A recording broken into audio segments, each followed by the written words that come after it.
Gobierno de Navarra. Nafarroako gobernua.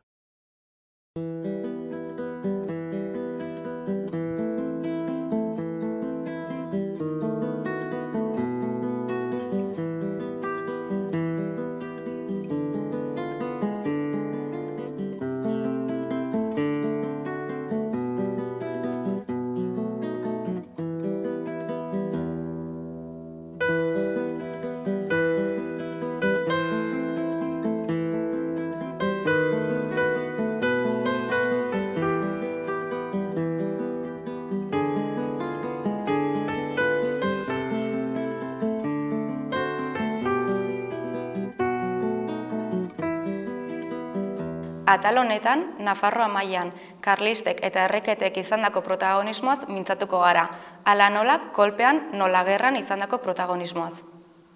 Nafarroan, 36ko kolpea eman bezain laster, Iruñean, Gazteluko plazan, 100 errekete bilduko dira borroka egiteko prest. Hurrengo urteetan, errekete pila bat hil ziren fronte ezberdinetan, baina beste batzuk berriz Nafarroan gelditu ziren eta errepresioaz eta fusilamentuaz arduratuko dira.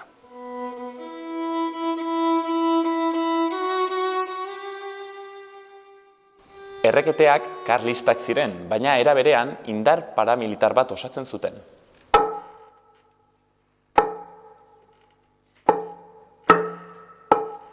Eran en principio las autoridades nacionales de la comunidad tradicionalista, que era, como digo, el Partido Carlista, y luego también las autoridades navarras del partido. Allí estaban, por el lado navarro estaban, por ejemplo, pues gente como, por ejemplo, pues José Martínez Berasain, luego también los hermanos Baezcena, etcétera, etcétera. Y luego también estaban las autoridades propias del requete propiamente dicho, que eran, por ejemplo, a partir del momento que llega a Navarra en el año 34, el jefe era el comandante Utrilla, y luego dentro del requete los mandos con mayor grado eran Jaime de Burgo Torres y luego también pues Mario Azcoitia. A partir de julio del 36, la cadena de mando de las fuerzas operativas carlistas y del requete ya varía. Asume todo el poder, en relación con los requetés y en relación con las unidades represivas del requete también, pues la Junta de Guerra Carlista, que era un órgano de nueva creación que se crea por sugerencia del coronel Beorlegui, que obedecía órdenes de Mola. Se reúnen en el Palacio de la Diputación, pues unas cuantas personas, que todas ellas además tenían una magnífica relación con Mola. José Martínez Berasain, que es nombrado presidente de facto, Victorio Usa, que era uno de los choferes secretos de Mola, Marcelino Uribarri, que era un experto en lo que es la guerra desde los despachos, etcétera, etcétera.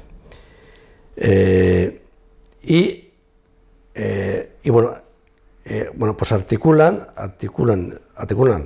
en el Colegio de Escolapios el centro de reclutamiento de los requetés, pero también una cárcel propia de los requetés y luego también una unidad represiva propia, que era el tercio móvil, formada por unas 50 personas que estaban allí residiendo de continuo. A principios de agosto de 1936 es designado jefe de los requetés Esteban Ezcurra, que era una persona que siempre había apoyado incondicionalmente a Mola también, o sea que, y asume la jefatura como capitán de requetés con 2 tenientes a su cargo, que eran por un lado Benito Santesteban y luego también este otro, que no me acuerdo ahora, bueno, Vicente Munarriz, que son los que aparecen siempre en los asesinatos llevados a cabo por Requetés, Benito Santesteban y Vicente Munarriz. Y Esteban Ezcurra sigue siendo el capitán de Requetés Hacenda de Escolapios hasta que la comisión tradicionalista es disuelta en el seno de Feti de Ascons en abril del año 37, durante todo el periodo, menos en unos 10 días de octubre, en el que el capitán accidental de Escolapios es Jaime del Burgo Torres, que es designado porque, por razones de que el tercio móvil se va a trasladar a otro sitio, yo presumo que es San Sebastián, a llevar a cabo allí labores represivas, pues es designado ahí capitán accidental. Karlismoa izan zen Euskal Herrian eta bereziki Nafarroan ideologi nagusia 19. mendean eta bi gerra egin zituzten garaiko euskaldunek eta bigarren gerraren ondoren hauteskundetan ere gailendu egin zituzten karlistek lau herrialdetan. Beraz, ideologikoki indarra handia zuten, foruen aldekoak eta bar eta bar. Garaian, bigarren errepublikan Nafar karlismoa 3 zatitan bananduta zegoen, baina 3 zati horiek estatu kolpearen alde, beraz frankismoaren alde, gero banandu egingo da berriz. Eta bigarren munduko gerran batzuk aliatuen alde eta beste batzuk nazien alde. Frankismoaren ideologia, garaiko ideologia nagusia, eta nik esango nuke oso lotura handia aintzinako ezaugarri ideologiko nagusiekin, liberalismoa ikusten zen zerbait arrotza balitz, eta orduan toki batzutan karlismoa beste toki batzuetan baino indar gehiago izan zuen. Batzuek esan dute antolamendu bat prestatu egin zutela karlistek, baina nik ez dut uste horrela izan zenik. Bigarren karlisten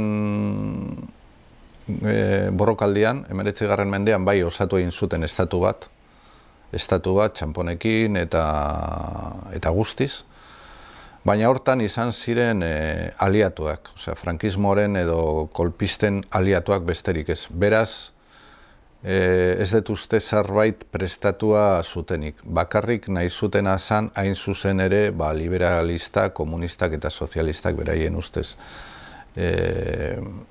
kutsatzen zutela gizartea eta gobernutik bota. Ez zuten pentsatzen gerra bat egongo zenik eta horregatik egon ziren desertzioak eta guztiz, ez.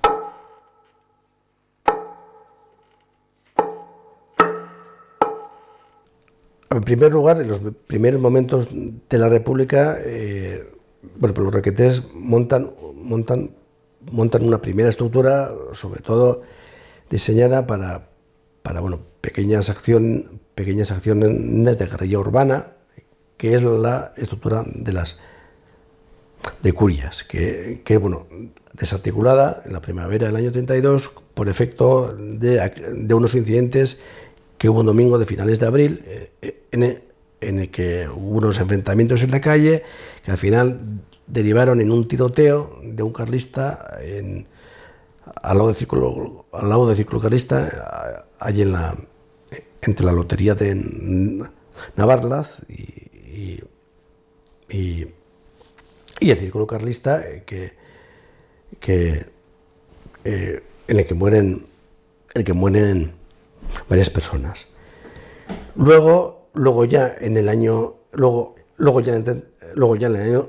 34, pues varias expediciones de carlistas navarros y de otras provincias, pues en un número que es de media docena o más, van a Italia a recibir entrenamiento militar para guerra abierta y luego también en acciones de guerra urbana abierta propiamente dicha, para recibir instrucción de manos de los fascistas italianos. Y Y luego, además de eso, estuvieron todos los altos mandos, altos mandos carlistas, Jaime del Burgo, Mario Azcoidi, etcétera, etcétera, y luego también el comandante Utrilla, que vino a Navarra a finales del año 34, pues llevarán labores de entrenamiento de cientos de requetés, pues en los montes de la cuenca de Pamplona y de la zona de Urbasa.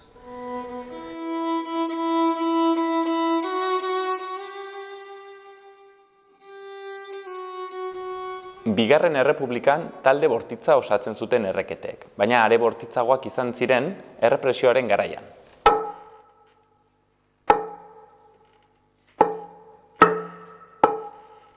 La Junta Central Carlista de Guerra se crea de forma autónoma, aproximadamente entre el 23 y el 24 de julio, porque en esa fecha, en el 24 de julio, hay dos declaraciones distintas, una de la jefatura regional del carlismo, que es la jefatura que venía funcionando hasta julio de 1936, y otra de la Junta Central Carlista de Guerra, que se acaba de crear. En realidad, la Junta Central Carlista de Guerra se nombra sin la participación, sin la intervención, ni de los militantes y cuadros que en su práctica totalidad están ya en los frentes, ni tampoco por la elección o nombramiento de la dirección del carlismo, que está dirigida por Manuel Falconde al frente de la Junta Nacional.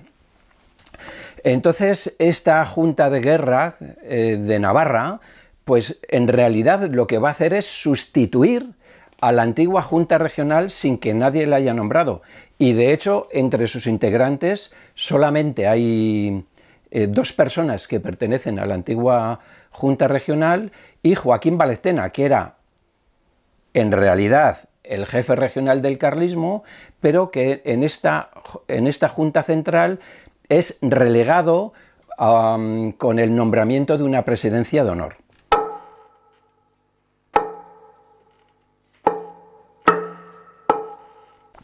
Bueno, los integrantes de la Junta, pues en realidad no habían tenido un papel muy activo en la formación del requeté, sino que son carlistas, dirigentes carlistas, sobre todo gente que ha tenido cargos políticos, que se han quedado en la retaguardia, es decir, que no han ido a luchar a los frentes.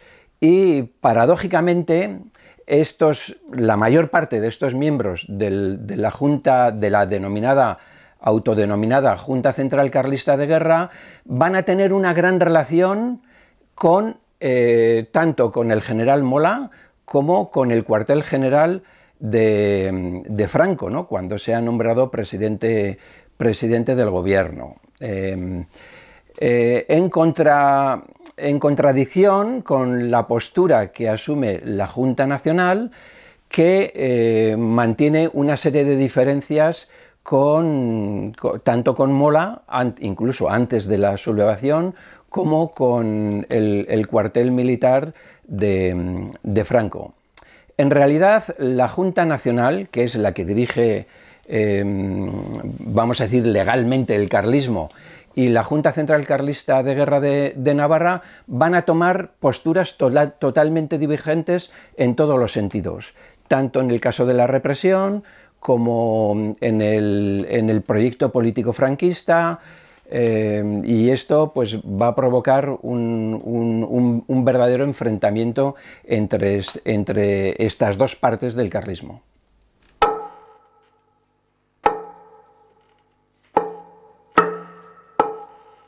Bueno, el 20 de julio, hacia la medianoche del 20 de julio, bueno, pues el coronel Beorlegui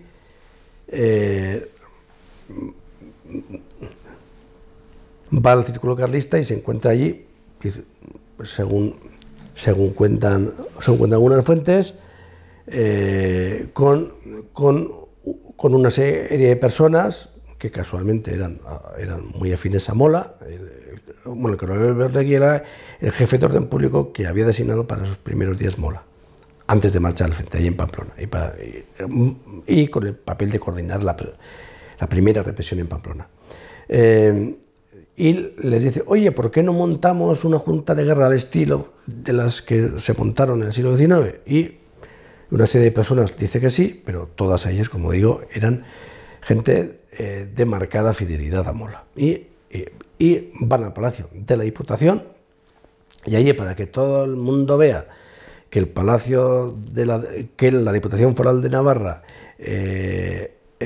asume la herencia carlista del siglo XIX, se constituye la Junta de Guerra Carlista de Navarra. La Junta de Guerra Central de Guerra de Navarra, porque luego también se montaron otras juntas de guerra carlista en las diferentes merindades.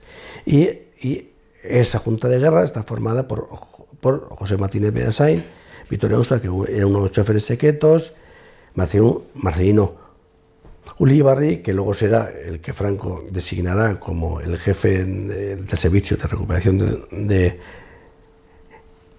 documentos, que es el que montará el archivo de Salamanca, etcétera, etcétera. Y luego otra serie de personas, como también José Gómez y Toiz, todos ellos de probadísima fidelidad a Mola. Y todos, además, curiosamente, gente de avanzada edad, menos el secretario,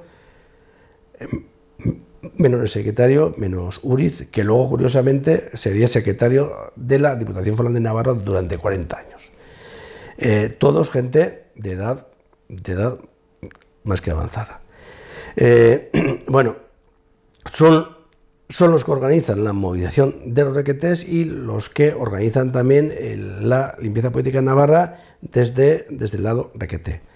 ¿Cómo lo hacen? En aquellos días se incautan el colegio de Escolapios y montan allí, aparte del cuartel de requetés, montan allí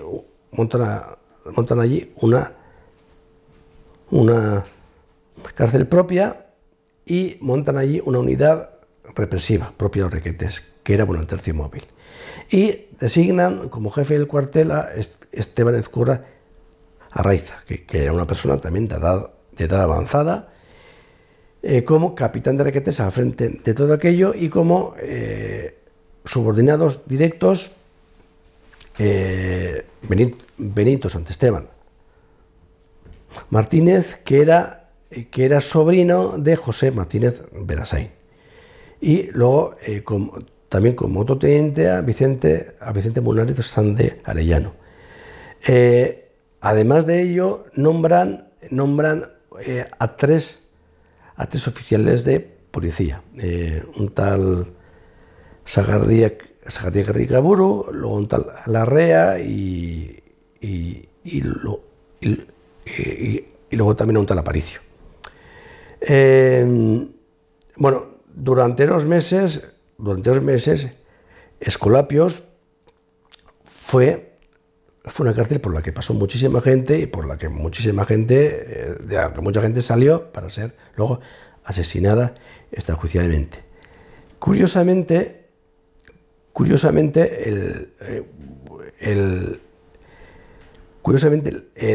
hemos podido acreditar, para que el espectador pueda hacerse una idea de que es muy difícil acreditar muchas cosas a menudo, hemos podido acreditar esa funcionalidad de Escolapios gracias al testimonio de Galo Vierge, a Libros Culpables, en el que habló sobre la represión en Pamplona y donde cita varias veces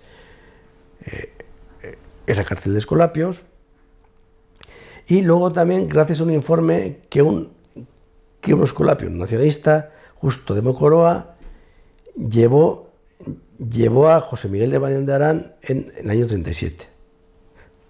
Bueno, pues Mocoroa fue expulsado de Pamplona el 31 de octubre del año 36. Y desde julio hasta octubre fue testigo directo de todo lo que pasó allí. Y elaboró un informe larguísimo, extensísimo, que se lo proporcionó a Barión de Arán entonces y que quedó recogido en el libro en un libro que el Instituto Bidasoa recogió los 136 informes que fue José Miguel de Barión de Arán recopilando en aquellos años.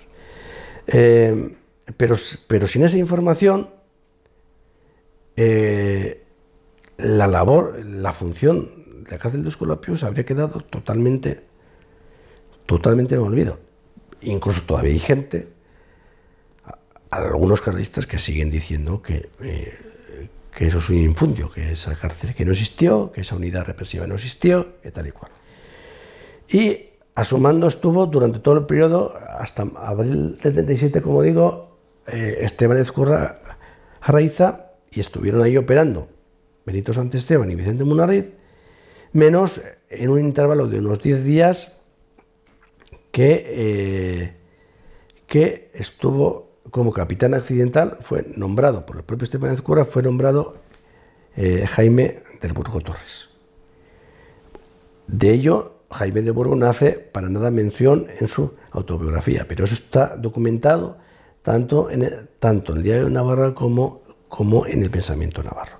Y habría estado desde el 18 o 19 de octubre, no me acuerdo muy bien, hasta los días finales de ese mes. Y en esos días, curiosamente, sucedió la saca de Tafalla, en la que murieron 64 personas, fue la saca más importante que hubo en Navarra, pero curiosamente la gente que ha recogido testimonios en relación con ella nunca ha nombrado para nada la presencia de Jaime del Burgo en esa saca. Sí, en cambio, la de Luis Fernández Magaña, que era el capellán de Requetes ahí en Escolapios.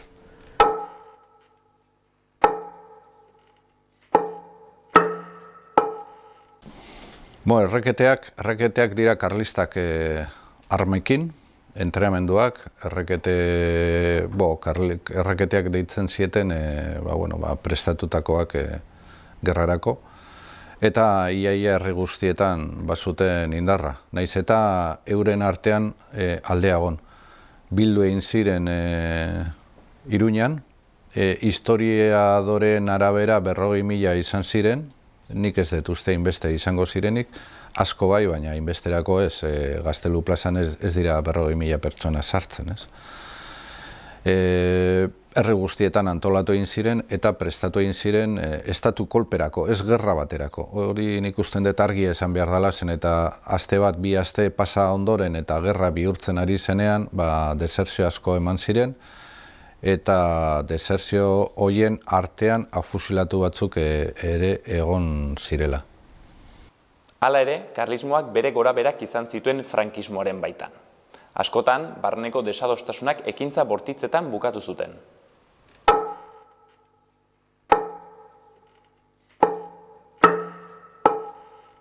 El decreto de unificación de abril de 1937, pues como su nombre indica, es un decreto, pero en este caso el decreto es un decreto dictado por un gobierno militar que acaba de dar un golpe de Estado. Es decir, este decreto de unificación lo que hace es acabar con la dualidad política entre las milicias del Requeté, es decir, los carlistas, y la Falange, creando el partido único que va a ser la base política del franquismo. Pero este decreto de unificación, vamos a decir, no ha sido consultado, ni los carlistas ni los falangistas intervienen activamente en la preparación, organización, ni hay congresos ni debates, sino simplemente es un decreto militar de Franco para acabar con este enfrentamiento político. Y en líneas generales va a suponer la desaparición fundamentalmente del carlismo, porque en realidad el régimen que surge del decreto de unificación es fundamentalmente falangista y el carlismo desaparece del escenario político. Es decir, supone la pérdida de decenas de periódicos, la confiscación de todos sus bienes, el cierre de todas sus sedes políticas de los círculos carlistas y finalmente va a suponer la expulsión de don Javier, que es el líder, el abanderado de la dinastía carlista de España, y bueno, y el destierro y la anulación política de Manuel Falconde, que es su delegado nacional y diríamos como el secretario general de la Comunión Tradicionalista, que era el nombre que tenía el carlismo entonces.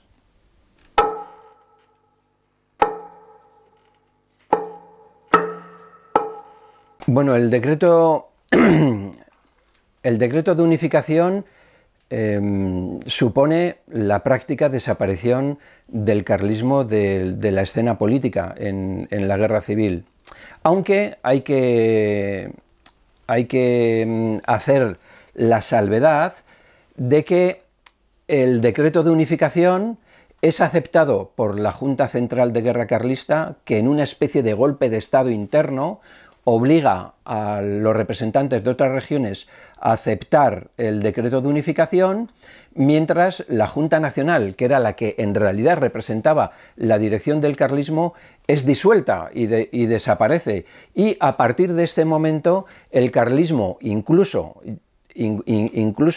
dentro de la guerra civil, tiene que ir reorganizándose, reconstruyéndose de forma prácticamente clandestina bajo la dirección de Manuel Falconde y Javier de Borbón-Parma. Hay que tener en cuenta que la inmensa mayoría de los cuadros y de la militancia carlista anterior a la guerra civil está en esos momentos combatiendo en los distintos frentes de combate, ¿no? Y por lo tanto no tiene ninguna participación en estos cambios políticos. Y esa es la razón por la que la reconstrucción de la comunión tradicionalista, es decir, del carlismo, durante la guerra civil y sobre todo en la posguerra, se va a hacer en base a los oficiales y suboficiales de los tercios de Requetés, que serán en realidad los que van a mantener las señas de identidad del carlismo dentro de las unidades de combate, porque eran totalmente imprescindibles para ganar la guerra y por lo tanto los mandos militares, bueno, pues hacen un poquitín la vista gorda cuando ellos intentan negarse a obedecer las órdenes de Falange o a vestir la camisa azul, o mantienen los himnos, las consignas y los gritos, como el famoso de ¡Viva el Rey!, ¿no?, que en esos momentos pues, es ilegal, ¿no? Bueno, pues estos oficiales y suboficiales son los encargados de mantener la ideología, las ideas, el pensamiento del carlismo dentro de los tercios, y los que, cuando acabe la guerra, van a hacer posible que Manuel Falconde y Javier de Borbón-Parma consigan reconstruir de nuevo la organización carlista al margen del partido único, del partido de Fet i de les Fonts.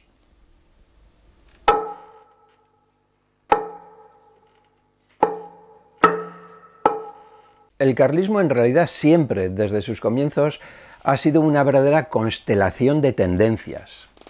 Y lo mismo ocurre en el entorno de la Segunda República y la Guerra Civil. Es decir, antes de la sublevación militar había distintas tendencias carlistas. Estaban los integristas, los mellistas, los jaimistas, luego estaban también los que eran partidarios de llegar a un acuerdo con la otra rama dinástica, es decir, la de Alfonso XIII y de su hijo Don Juan. En fin, durante la Guerra Civil se produce esa diferenciación entre la Junta de Navarra, que de alguna forma está muy influida por Luis Arellano y el conde de Rodezno, que eran de la tendencia juanista, ¿vale? Y vamos a decir que el resto sigue apoyando a lo que entonces denominaban el príncipe regente. Es decir, Alfonso Carlos I, el último rey carlista, había muerto sin descendencia y Alfonso Carlos nombra regente hasta encontrar una solución dinástica a Javier de Borbón-Parma, que también estaba vinculado con la dinastía carlista. Y es Javier de Borbón-Parma quien es el que da la orden de intervención de los requetés en la Guerra Civil, y quien nombra a Manuel Falconde como su secretario general o su delegado en España, ¿no? Entonces, los javieristas y los falcondistas en realidad es los términos que se utilizan para denominar al sector mayoritario del carlismo, que también es mayoritario en Navarra porque está apoyado fundamentalmente por toda la gente que ha intervenido en la guerra como en las unidades de requetés.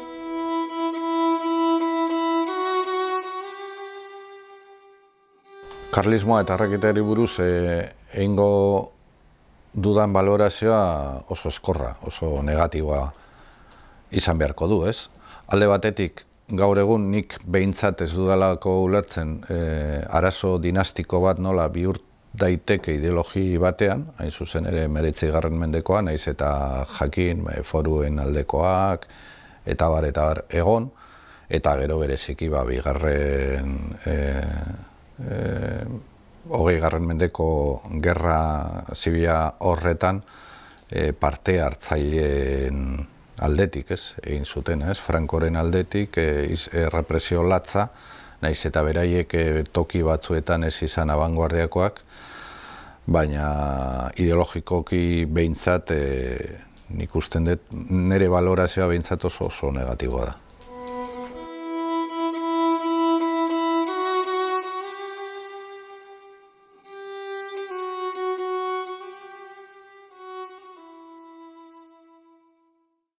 Jose Martínez Berasainek Junta de Guerra Central Karlistan parte hartu zuen.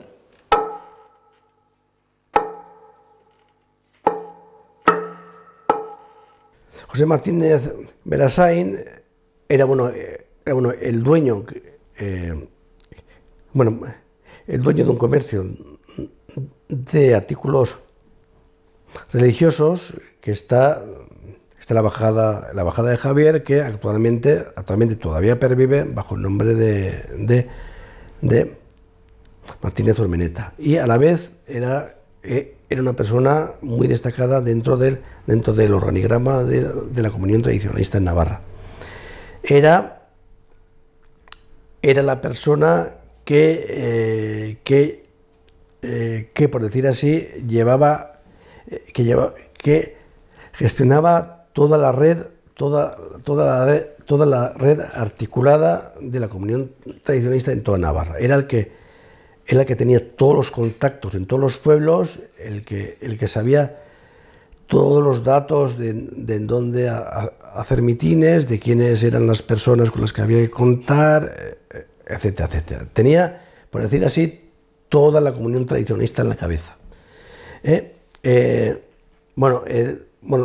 Desde que llega Mola a Navarra, en marzo del año 36, se pone en contacto con él. Y su grado de confianza con él es tal que uno de sus hijos, Luis Martínez Cerro, es designado como una de las personas de confianza de Mola, y es el que pasará a máquina todas las instrucciones reservadas de Mola, que Mola remitirá a todos los altos mandos militares que están repartidos por toda España y que también participan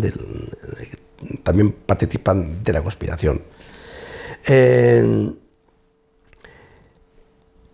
Señalar también que después de una brevísima estancia en el frente, de únicamente unas semanas, Luis Martínez Cerro, hacia septiembre-octubre, será también designado como jefe de los escoltas de Mola. Por otra parte, llegado ya el 20 de julio, es designado presidente de facto de la Junta Central de Guerra de Navarra.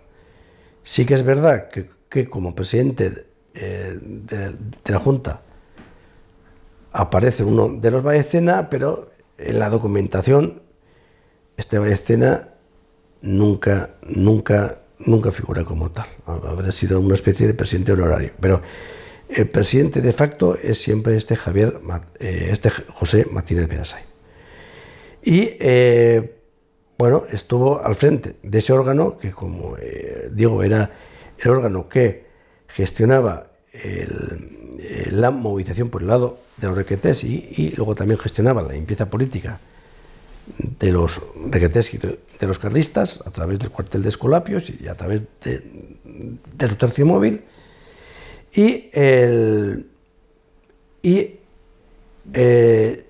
un momento, también es de reseñar, que cuando a partir de marzo, abril del 36, los carlistas tienen que decidir, bueno, o tienen que asumir que van a ser fusionados junto con los falangistas en Fet i les Corts, José Martínez Berasain obedecerá absolutamente a las instrucciones de Mola y se colocará incondicionalmente a favor de la fusión, a pesar de que él podía ser conocedor de que eso entrañaba la pérdida de peso de su partido dentro del régimen naciente. Y de esta forma enviará a Esteban Ezcurra, a Benito Santesteban y a Vicente Munárriz a una reunión en Burgos, en los que amenazaron abiertamente a los delegados carlistas de todas las provincias españolas con que podían ser objeto de represalias si no apoyaban la unificación con los falangistas. Como premio, luego será nombrado presidente de Fet i les Corts en Navarra.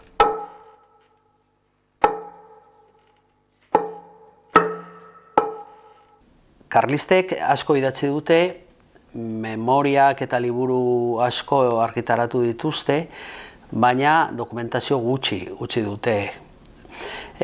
Nafarroako Artxibo Nagusian adibidez, badugu gerrako batzorde zentral karlistaren dokumentazioa, baina nabarmena da dokumentazio horretan ahulezia asko daudela, eta dokumento asko falta direla. Errepresioari buruzko oso dokumentu gutxi daude, eta bere ardurei buruzkoak ere oso gutxi. Orduan, alde horretatik, falta garrantzitsua dago. Eta falta hori oso garrantzitsua izango litzateke, adibidez, Eskolapioen gartzelaren dokumentazioa ezagutzea oso garrantzitsua izango litzateke hobiak aurkitzeko eta hildakoen nortasuna ezaguteko.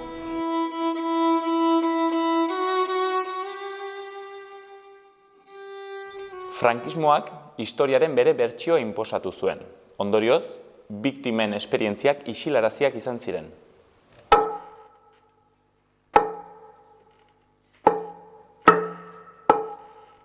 Pues el autor que en sus memorias ha tocado más propiamente el asunto ha sido Jaime de Burgo Torres, que minimizó el alcance de la limpieza política en Navarra y por supuesto también minimizó el papel de los requetés en la misma.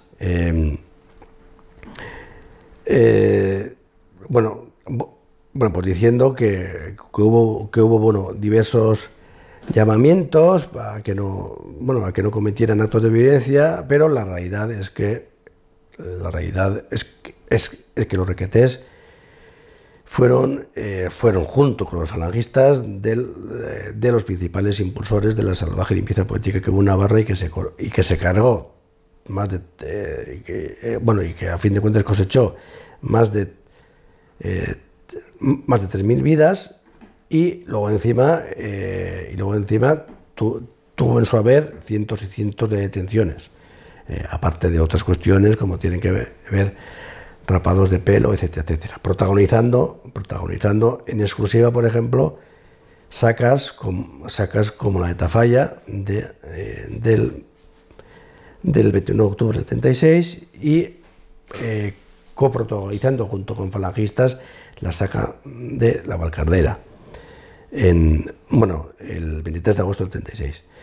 Luego también asesinos carlistas estuvieron también en muchísimas sacas que tuvieron lugar en las inmediaciones de Pamplona, y sabemos que mucha gente estuvo detenida en el cuartel de Escolapios y que mucha gente salió de allí para morir. También sabemos que Benito Santesteban y Vicente Munárriz solían ir a buscar a gente a la cárcel de Pamplona y también al Fuerte de San Cristóbal para sacarles y para asesinarles en donde fuera.